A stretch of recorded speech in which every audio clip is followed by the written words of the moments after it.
Thank you for joining me this Friday, the 13th of October. I'm Grady Wolf, market analyst at Bell Direct. This is the weekly market update. The global rally that started the week on global markets was driven by the price of oil surging 5% on concerns of a prolonged war between Hamas and Israel. While no immediate impact is felt on the oil supply and demand front from the Hamas attacks on Israel, global economies are factoring in prolonged periods of geopolitical tensions, which caused the price of oil to surge. Companies with exposure to the region of Israel were also sharply sold off earlier in the week, with Weebit Nano falling 9% on the ASX before regaining 6% after confirming its operations in Israel were unaffected by the attacks.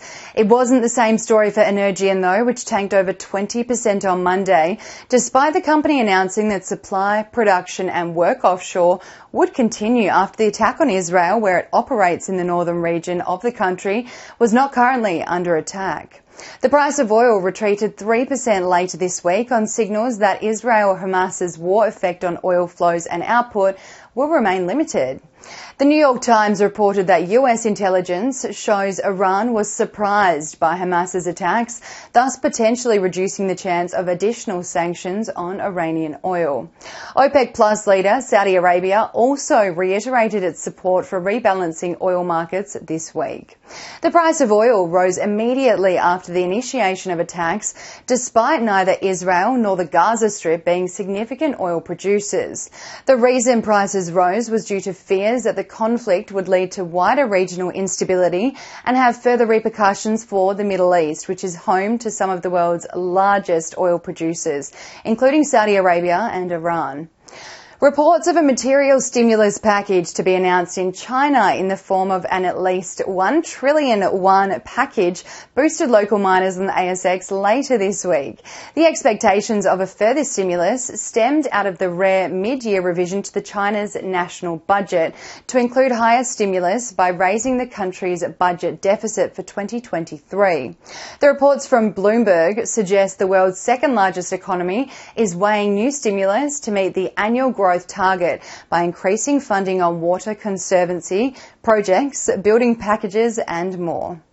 And we are now seeing the release of first quarter FY24 trading updates, which had investors making some clear moves this week. Air New Zealand fell 3% after providing initial earnings guidance for the first half.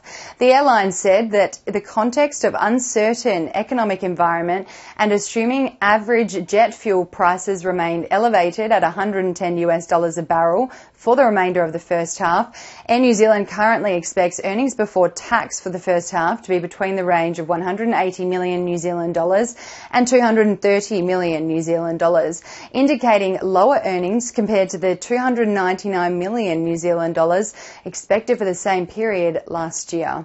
The softer outlook comes despite travel demand soaring post-pandemic, indicating rising costs are weighing on Air New Zealand's margins.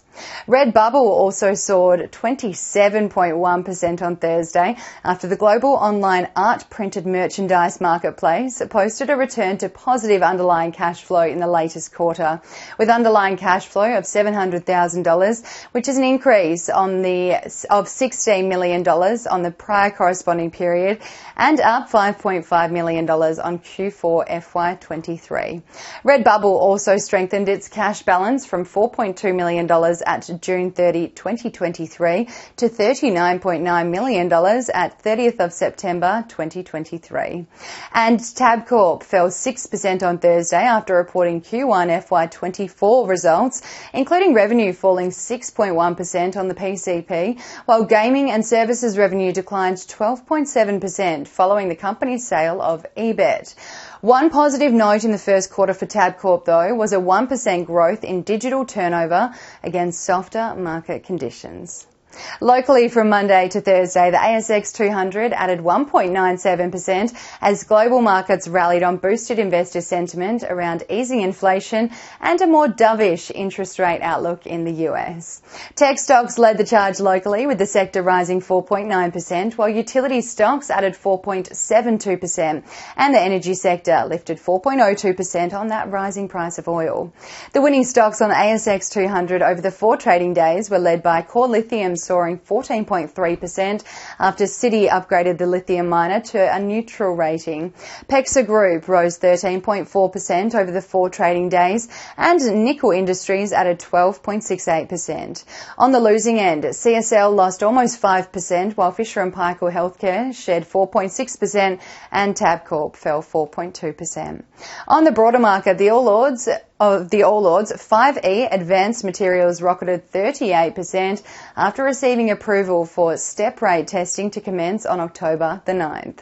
Aeris Resources soared 30% and Lithium Power International added 25.76% on takeover speculation.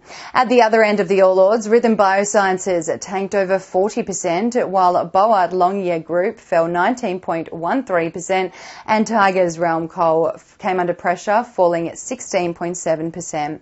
The most traded stocks by Bell Direct clients from Monday to Thursday were Regis Healthcare, Qantas, Aussie Broadband, Bank of Queensland, CSL, Premier Investments, BHP and Woodside Energy. Clients also bought into Pilbara Minerals while taking profits from ANZ. And on the diversification front, the most traded ETFs were led by Vanguard Australian Shares Index ETF, Vanguard Diversified Balanced Index ETF and Global X Ultra Short Nasdaq 100 Hedge Fund. Looking at the week ahead, the RBA meeting minutes will be released on Tuesday, which will give Aussie investors an insight into the rate outlook from Australia's central bank. Overseas, UK unemployment rate data is out on Tuesday, with the forecast for the rate to remain at 4.3%, while in the US, retail sales data for September is also out on Tuesday, with the expectation of a 0.3% rise, down from 0.6% growth in August. And that's all we have time for today. Have a wonderful weekend, and as always, happy investing.